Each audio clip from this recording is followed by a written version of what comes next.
Este é o programa Nisto Cremos, as grandes verdades da Bíblia. O tema de hoje é o número 25. Vamos estudar juntos sobre o maior evento de toda a história do universo, que será a segunda vinda de Cristo a este mundo. Como será? O que ocorrerá com o mundo?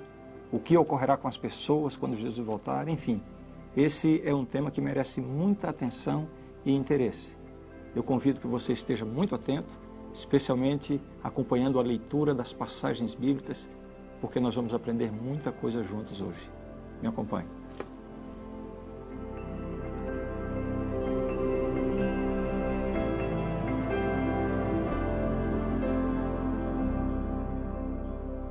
A primeira garantia que nós temos de que Jesus de fato voltará a este mundo é a promessa que ele mesmo fez. Aliás, ele fala sobre o seu retorno inúmeras vezes, mas esta aqui é talvez a promessa mais clara e objetiva que Jesus fez de que ele de fato voltará a este mundo. Vejam a promessa. Jesus disse: "Não se turbe o vosso coração. Credes em Deus, crede também em mim. Na casa de meu pai há muitas moradas. Se assim não fora, eu vou-lhe teria dito, pois vou preparar-vos lugar. E quando eu for e vos preparar lugar, voltarei e vos receberei para mim mesmo, para que onde eu estou, estejais vós também." João 14, 1-3. Você percebe? Existem muitas outras referências bíblicas afirmando a volta de Jesus. Veja essa aqui no livro de Hebreus. "Assim também Cristo, tendo se oferecido uma vez para sempre para tirar os pecados de muitos, aparecerá segunda vez sem pecado aos que o aguardam para a salvação." Hebreus 9, 28. Vejamos agora algumas informações bíblicas sobre como Jesus virá. Eu convido que você acompanhe atentamente cada um desses textos da Palavra de Deus. Em primeiro lugar, o texto de Apocalipse 1, verso 7, nos mostra que a volta de Jesus será literal e pessoal. "Eis que vem com as nuvens, e todo olho o verá, até quantos o traspassaram, e todas as tribos da terra se lamentarão sobre ele, certamente. Amém." Então vejam, literal e pessoal. Não tem aquela ideia de uma coisa espiritual que vai ser vista apenas por um grupo de pessoas, não. O texto diz: todo olho o verá. Vejamos ainda, será audível.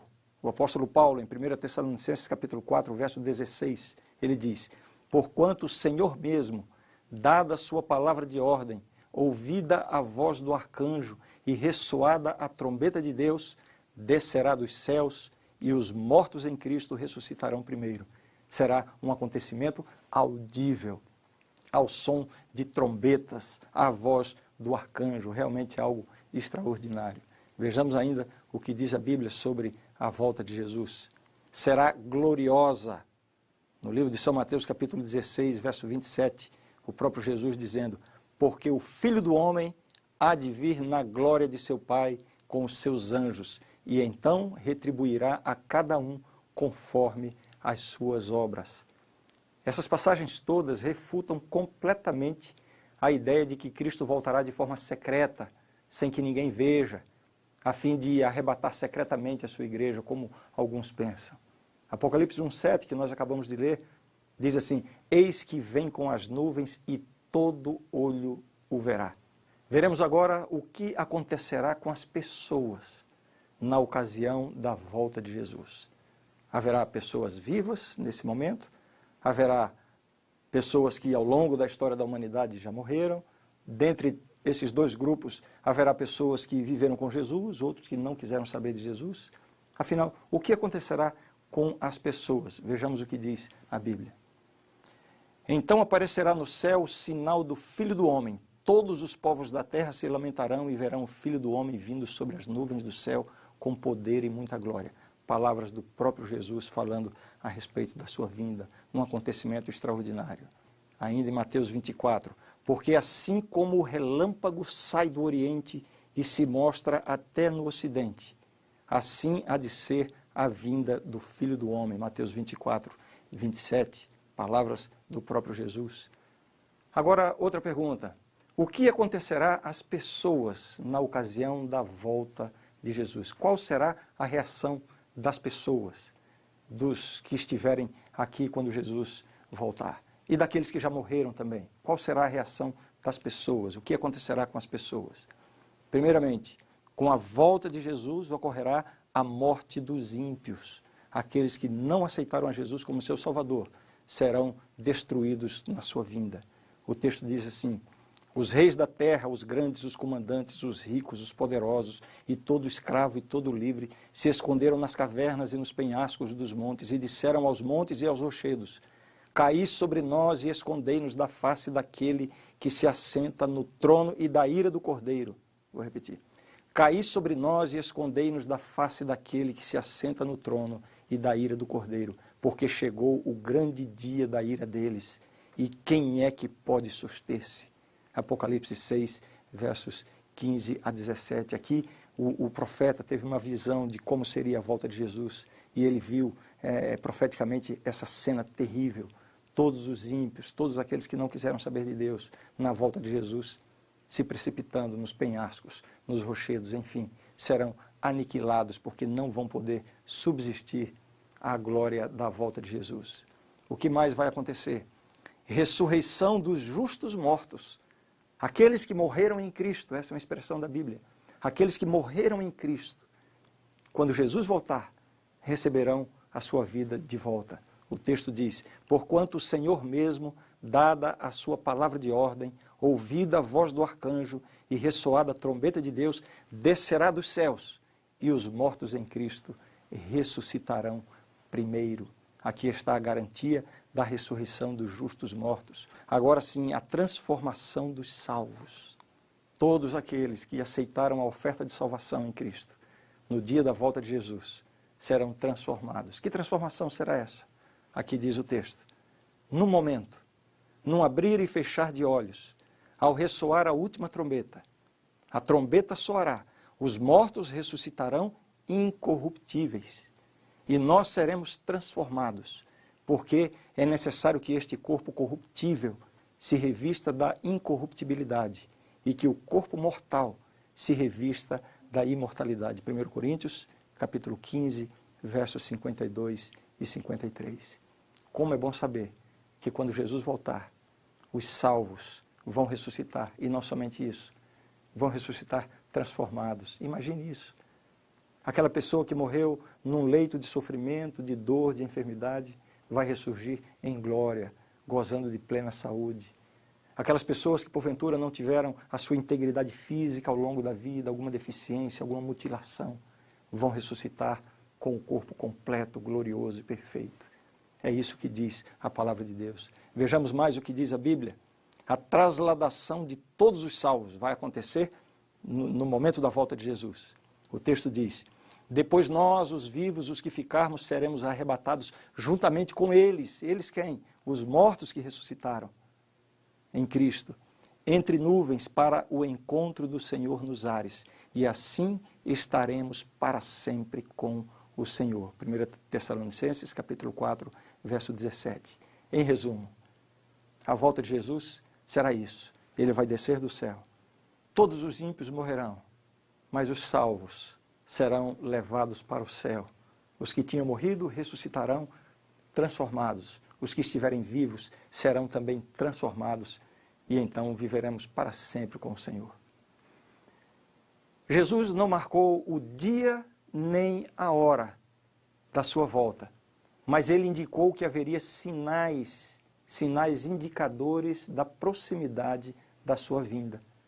No Monte das Oliveiras achava-se Jesus assentado, quando se aproximaram dele os discípulos em particular e lhe pediram: dize-nos quando sucederão estas coisas, e que sinal haverá da tua vinda e da consumação do século. Mateus 24, 3. Então, primeiramente, vamos ver alguns sinais da volta de Jesus no mundo natural. Vejam o que a Bíblia diz. Ora, ao começarem estas coisas a suceder, exultai e erguei a vossa cabeça, porque a vossa redenção se aproxima. Ainda lhes propôs uma parábola dizendo: vede a figueira e todas as árvores. Quando começam a brotar, vendo-o, sabeis por vós mesmos que o verão está próximo. Assim também, quando virdes acontecerem estas coisas, sabei que está próximo o reino de Deus. Lucas 21, 28 a 31. Que sinais são esses? Lucas 21, 25. Haverá sinais no sol, na lua e nas estrelas. Sobre a terra, angústia entre as nações, em perplexidade, por causa do bramido do mar e das ondas. Eu quero chamar a sua atenção especificamente para a expressão: haverá sinais no sol, na lua e nas estrelas. Que sinais seriam estes no sol, na lua e nas estrelas? Vejam outro texto. Mas naqueles dias após a referida tribulação, ou seja, no final dos tempos, próximo à volta de Jesus, o texto continua dizendo: o sol escurecerá, a lua não dará a sua claridade, as estrelas cairão do firmamento e os poderes dos céus serão abalados. Então verão o Filho do Homem vir nas nuvens com grande poder e glória. Marcos capítulo 13. Além desses sinais, João viu um grande terremoto como um dos sinais da volta de Jesus. Aqui está o texto. Vi quando o Cordeiro abriu o sexto selo e sobreveio grande terremoto. O sol se tornou negro como saco de crina e a lua toda como sangue. Apocalipse 6,12. Você consegue montar aqui o quebra-cabeças? Os textos em harmonia indicam que haverá o escurecimento do sol, a lua como sangue, a queda das estrelas e um grande terremoto. Todos esses sinais deveriam coincidir com a fase final dos 1260 anos proféticos de perseguição, conforme nós estudamos no estudo número 13 da nossa série. Eu acho que você lembra disso. Qual foi esse grande terremoto em cumprimento a essa profecia? O maior de todos os terremotos conhecidos ocorreu em 1º de novembro de 1755, conhecido como o terremoto de Lisboa. E vejam, 1755, exatamente na fase final dos 1260 anos proféticos, que terminaram em 1798 com a Revolução Francesa. Então, este terremoto é visto como o cumprimento direto dessas previsões da Bíblia. Portanto, no mundo físico, temos aí o cumprimento, o terremoto de Lisboa, que aconteceu em 1º de novembro de 1755. Os efeitos desse terremoto foram observados na Europa, África e América, cobrindo uma área de mais de 10 milhões de quilômetros quadrados. O seu poder destruidor centralizou-se em Lisboa, Portugal, onde, em questão de minutos, arrasou edifícios públicos e residenciais, causando milhares de mortos. Embora os efeitos físicos do terremoto tenham sido imensos, o seu impacto sobre o pensamento da época não foi menor. Muitos que viviam na época reconheceram isso como um sinal do fim e passaram a dar consideração séria ao julgamento de Deus e aos últimos dias. O terremoto de Lisboa representou um certo incremento no estudo das profecias bíblicas. E os sinais no sol, na lua e nas estrelas, referidos pela profecia apontando como sinais da volta de Jesus. Como se cumpriram? O escurecimento do sol, 19 de maio de 1780, vejam, na mesma época, na fase final dos 1260 anos proféticos, exatamente no momento exato para o cumprimento dessa profecia. 19 de maio de 1780. Em cumprimento à profecia de Cristo, o dia 19 de maio de 1780 testemunhou uma extraordinária escuridão na porção nordeste do continente americano. Veja só o depoimento de uma testemunha ocular. Ela disse o seguinte: o povo não podia ler caracteres comuns impressos, ver a hora nos relógios, comer ou fazer serviços domésticos sem a luz das velas. Em algumas partes, nem mesmo se poderia ler ao ar livre durante muitas horas. O escurecimento começou às 10 horas da manhã, continuando até a meia-noite. Multidões acreditavam que ia chegar o fim do mundo. Homens no campo caíam de joelhos a orar. Muitos correram à casa dos vizinhos para confessar e pedir perdão. A tal ponto foi a população impressionada por esse acontecimento, que na assembleia de março seguinte, a cidade votou guardar o próximo dia 19 de maio como um dia de jejum e oração. Aqui está a referência da pessoa que faz esse relato. Às 9 horas da noite ergueu-se a lua, mas a escuridão persistiu até meia-noite. Quando a lua se tornou visível, sua aparência era como sangue, na mesma noite do escurecimento do sol, cumprindo mais uma vez este sinal da profecia dita por Jesus. Agora vejamos a queda das estrelas profetizada como um sinal da volta de Jesus. O texto que nós lemos, aí está um trecho. As estrelas cairão do firmamento. São Marcos 13, 24. Na noite de 12 para 13 de novembro de 1833, uma tempestade de estrelas cadentes caiu sobre a Terra. A América do Norte recebeu o fenômeno com maior ímpeto. Do Golfo do México até Alifaz, o céu se achou riscado em todas as direções. Cálculo de Olmsted, do Observatório de Boston, era que a queda chegou a cerca de 34.640 estrelas por hora. Durou 3 horas e foi registrado até pelos índios em seus artesanatos posteriores. O mais admirável de tudo isso é a exatidão dessas profecias. Todas se cumprem na fase de encerramento do período de perseguição da igreja, aqueles 1.260 anos mencionados na profecia, os 1.260 anos de supremacia papal, que foram de 538 a 1798. Esses, portanto, foram os sinais no mundo físico, alguns deles, o terremoto de Lisboa, o escurecimento do sol, a lua como sangue e a queda das estrelas. Vejamos agora alguns sinais da volta de Jesus no mundo religioso. Primeiro, um despertamento para a pregação da volta de Jesus. Isso aqui é visto como um sinal da proximidade da volta de Cristo. O livro de Apocalipse revela o surgimento de um grande movimento religioso de extensão mundial, ocorrendo antes do segundo advento. Na visão dada a João, que escreveu o Apocalipse, um anjo que anuncia a volta de Jesus é que simboliza esse movimento de extensão mundial pregando sobre a volta de Jesus. Veja o que diz o texto. Apocalipse 14, versos 6 e 7. Vi outro anjo voando pelo meio do céu, tendo um evangelho eterno para pregar aos que se assentam sobre a terra e a cada nação e tribo e língua e povo, dizendo em grande voz: temei a Deus e dá-lhe glória, pois é chegada a hora do seu juízo, e adorai aquele que fez o céu e a terra e o mar e as fontes das águas. Este anjo no Apocalipse, nesse caso aqui, está simbolizando este movimento de pregação, anunciando a hora da chegada do juízo. E como você vê, é um movimento mundial, pregando a todos os que se assentam sobre a terra. E a própria mensagem deste primeiro anjo indica quando ela deveria ser pregada. O evangelho eterno, na verdade, tem sido pregado ao longo dos séculos, ao longo da história do cristianismo. Mas essa mensagem, enfatizando o aspecto do juízo dentro do evangelho, somente poderia ser pregada no tempo do fim. Você lembra da profecia de Daniel 8,14, que estudamos aqui no estudo anterior, número 24? Que revela que a purificação do santuário celestial profetizada em Daniel se refere exatamente a uma obra de juízo iniciada por Jesus ao fim do período de 2.300 anos? Se você tiver dúvidas, assista de novo aquele estudo.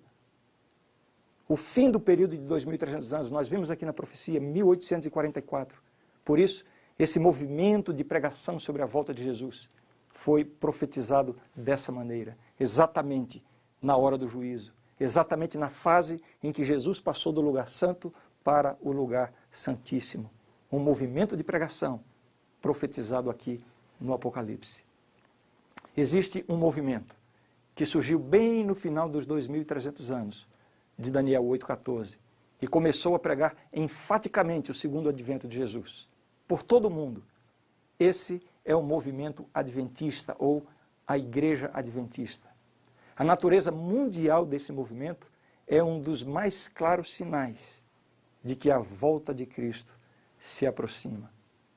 Veja, assim como João Batista preparou o caminho para o primeiro advento de Cristo, assim também o movimento adventista está preparando o caminho para o seu segundo advento. A mensagem central pregada por esse movimento se encontra em Apocalipse 14, dos versos 6 a 12. Eu vou pedir que depois você leia com calma, para você ver exatamente o que a profecia diz sobre a mensagem central que deve ser pregada nesses últimos tempos, próximo à volta de Jesus. Muito bem, estamos falando sobre os sinais da volta de Jesus. Já vimos os sinais no mundo físico e agora estamos considerando os sinais no mundo religioso. O primeiro que mencionamos é um despertamento para a pregação da volta de Jesus. Um segundo sinal no mundo religioso será a pregação do Evangelho em todo o mundo. Vejam o que está dito na Bíblia. E será pregado este Evangelho do Reino por todo o mundo, para testemunho a todas as nações. Então virá o fim. Nós podemos testemunhar hoje um grande avanço na pregação em lugares do mundo antes impenetráveis pela igreja. Os recursos tecnológicos, TV, rádio, internet, têm possibilitado um grande avanço para o Evangelho. E além de qualquer recurso humano ou tecnológico, Deus poderá a qualquer momento remover todas as grandes barreiras que hoje impedem o avanço do Evangelho e fazer com que todas as pessoas no mundo tenham acesso à mensagem de salvação em Cristo. Este é um sinal quando o Evangelho for pregado em todo o mundo. Outro sinal no mundo religioso, embora pareça um paradoxo considerado com o que acabamos de ver, é, na verdade, um declínio religioso que vai ser testemunhado quando Jesus estiver próximo a voltar. Vejam o que diz o texto bíblico. Sabe, porém, isto: nos últimos dias sobrevirão tempos difíceis, pois os homens serão egoístas, avarentos, jactanciosos, arrogantes, blasfemadores, desobedientes aos pais, ingratos, irreverentes, desafeiçoados, implacáveis, caluniadores, sem domínio de si, cruéis, inimigos do bem, traidores, atrevidos, enfatuados, mais amigos dos prazeres que amigos de Deus, tendo forma de piedade, negando-lhe, entretanto, o poder. Foge também deste, 2 Timóteo 3, 1 a 5. Essa aqui é uma descrição exata do mundo em que estamos vivendo. E isso aqui é apresentado como sendo um sinal da volta de Jesus. Olha o que o apóstolo diz: sabe, porém, isto, nos últimos dias. E a condição das pessoas, da sociedade hoje, nunca foi tão harmonizada com essas palavras como em qualquer outra época da história. Outro sinal importante da volta de Jesus no mundo religioso é o ressurgimento do papado. Ao longo dessa série de estudos, nós analisamos várias profecias que apontavam para o período de supremacia papal. Veja especialmente o estudo número 12, para você se lembrar e entender bem esse assunto. O período de supremacia papal, historicamente, durou de 538, com o decreto de Justiniano, até 1798, quando, na Revolução Francesa, o Papa foi aprisionado pelo general Berthier, de Napoleão. Esse período é identificado na profecia como os 1260 anos de supremacia papal, de perseguição da verdadeira Igreja de Deus. A profecia se refere a essa queda do papado em 1798 como uma ferida mortal. Mas a mesma profecia prediz o ressurgimento do papado e, consequentemente, a sua crescente influência no mundo, pouco antes da volta de Jesus. Veja só o que diz a profecia. Então vi uma de suas cabeças como golpeada de morte. 1798, a queda do Papa. Mas essa ferida mortal foi curada e toda a terra se maravilhou, seguindo a besta. Apocalipse 13, verso 3. Um quinto sinal que será observado no mundo religioso, pouco antes da volta de Jesus, será o declínio da liberdade religiosa. Eu sei que isso aqui pode parecer estranho, falar isso, num mundo em que se fala de liberdade, onde a liberdade é apregoada, onde as leis estão enfatizando a liberdade. O que eu vou falar agora ainda não pode ser plenamente observado no contexto atual, mas é o que vai acontecer em breve. Você pode até duvidar, mas grave bem essas informações, para que, quando essas coisas começarem a acontecer, você possa estar prevenido. Essas declarações que eu vou fazer agora são baseadas no estudo das profecias bíblicas. O reavivamento do papado, que está em andamento. Em 1929, com a assinatura do Tratado de Latrão, quando o Estado do Vaticano recebeu, a sua independência. A partir daí, o papado está ressurgindo como uma potência, como uma força influente na sociedade. O reavivamento do papado afetará dramaticamente o cristianismo nesses próximos dias.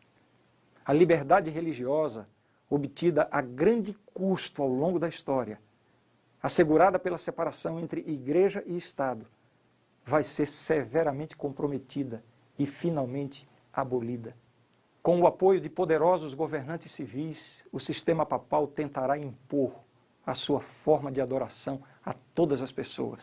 A pressão para que a pessoa se adapte a essas imposições incluirá, por exemplo, a coerção econômica. Veja o que diz a profecia. Para que ninguém possa comprar ou vender, senão aquele que tem a marca, o nome da besta ou o número de seu nome. Com o tempo, aqueles que se recusarem se submeter serão ameaçados com pena de morte. Está aqui na profecia. Veja, Apocalipse 13, verso 15. E lhe foi dado comunicar fôlego à imagem da besta, para que não só a imagem falasse, como ainda fizesse morrer quantos não adorassem a imagem da besta. Esses serão momentos difíceis, momentos duros enfrentados por todos aqueles que quiserem ser leais a Deus. Mas tem uma coisa muito boa. Durante esse tempo de provação final, Deus intervirá em favor daqueles que forem fiéis a Ele. Vejam só que promessa maravilhosa. Daniel 12, verso 1. Nesse tempo se levantará Miguel, o grande príncipe, o defensor dos filhos do teu povo, e haverá tempo de angústia, qual nunca houve, desde que houve nação até aquele tempo. Mas naquele tempo será salvo o teu povo, todo aquele que for achado inscrito no livro. Aqui nós temos uma garantia de que Deus vai fazer uma intervenção em favor do seu povo. Continuando nossa argumentação, estamos apresentando os sinais da volta de Jesus. Já vimos sinais no mundo físico, no mundo religioso, e agora quero apenas ler com você mais 2 textos bíblicos que falam da condição do mundo nos últimos dias antes da volta de Jesus. O primeiro texto é esse que está em Lucas. Então lhes disse, levantar-se-á nação contra nação e reino contra reino. Haverá grandes terremotos, epidemias e fome em vários lugares, coisas espantosas e também grandes sinais no céu. Você vê essas coisas acontecendo aqui em nossos dias? O cumprimento dessas profecias? Mais um texto. Tendo em conta, antes de tudo, que nos últimos dias virão escarnecedores com os seus escárnios, andando segundo as próprias paixões e dizendo, onde está a promessa da sua vinda? Porque desde que os pais dormiram, todas as coisas permanecem como desde o princípio da criação. 2 Pedro, capítulo 3, versos 3 e 4. São pessoas que desconsideram, pensam que isso aqui é um conto de fadas, quando na verdade temos tantas profecias que já se cumpriram com exatidão em tantos detalhes. E essas profecias nos dão plena segurança de que Jesus vai voltar. Ele está voltando. Quero lhe dizer que perante Deus só há 2 grupos de pessoas, os salvos e os perdidos. A diferença entre um e outro é somente uma. Um grupo é composto por aqueles que aceitaram o convite de salvação oferecido por Deus. E o outro grupo são as pessoas que decidem rejeitar os apelos divinos. Na volta de Jesus, o contraste entre esses 2 grupos será marcante. Veja qual será a reação de cada um desses grupos. Primeiramente, a reação daqueles que não querem saber de Deus. Quando Jesus voltar, o texto diz assim, os reis da terra, os grandes, os comandantes, os ricos, os poderosos e todo escravo e todo livre se esconderam nas cavernas e nos penhascos dos montes e disseram aos montes e aos rochedos, caí sobre nós e escondei-nos da face daquele que se assenta no trono e da ira do Cordeiro, porque chegou o grande dia da ira deles, e quem é que pode suster-se? Aqui uma cena de completo desespero. Pessoas que quiseram viver a vida sem Deus, quando Jesus estiver voltando, vão ficar absolutamente desesperadas, angustiadas, vão ser fulminadas pela volta de Cristo.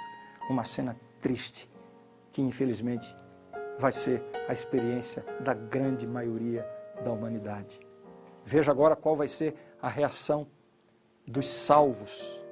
Então dirá o rei aos que estiverem à sua direita: vinde, benditos de meu Pai, entrai na posse do reino que vos está preparado desde a fundação do mundo.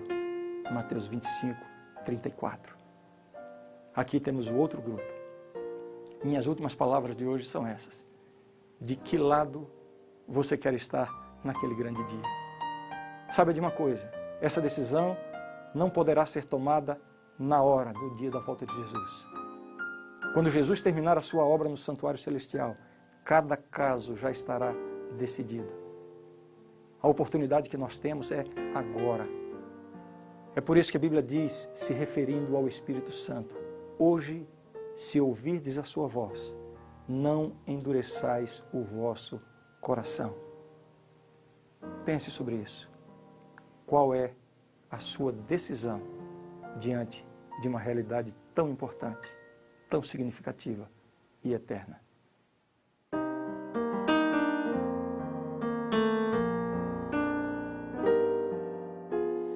Lado a lado aqui, crendo em seu amor, adorando o Rei, Senhor,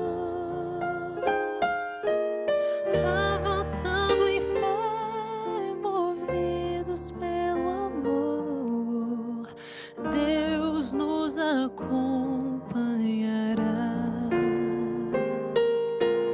Vamos para o céu com mãos e mãos unidas, lado a lado com Jesus.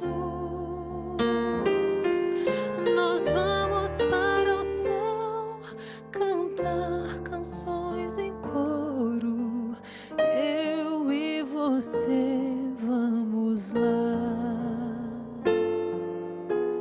Joias somos nós, da pedra angular, fazendo o mundo ver quem é Jesus. Para erguer murais, colunas e palácios, lá nas mansões celestiais. Vamos para o céu com mãos e mãos unidas, lado a lado com Jesus. Nós vamos para o céu cantar canções em coro, eu e você vamos lá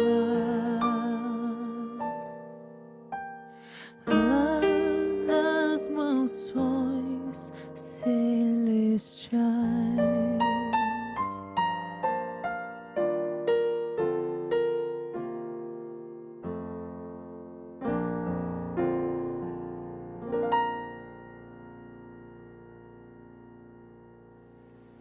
A grande verdade do estudo de hoje é esta: a segunda vinda de Cristo é a bendita esperança da igreja, o grande ponto culminante do Evangelho. A vinda do Salvador será literal, pessoal, visível e universal. Quando ele voltar, os justos falecidos serão ressuscitados e, junto com os justos que estiverem vivos, serão glorificados e levados para o céu, mas os ímpios irão morrer. O cumprimento quase completo da maioria dos aspectos da profecia, junto com a condição atual do mundo, indica que a vinda de Cristo é iminente. O tempo exato desse acontecimento não foi revelado e somos, portanto, exortados a estar preparados em todo o tempo. Esta é a verdade e eu creio nisto. O próximo tema será dos bons. o que a Bíblia ensina sobre a morte e a ressurreição. Por favor, não morra antes do nosso próximo estudo. Até lá!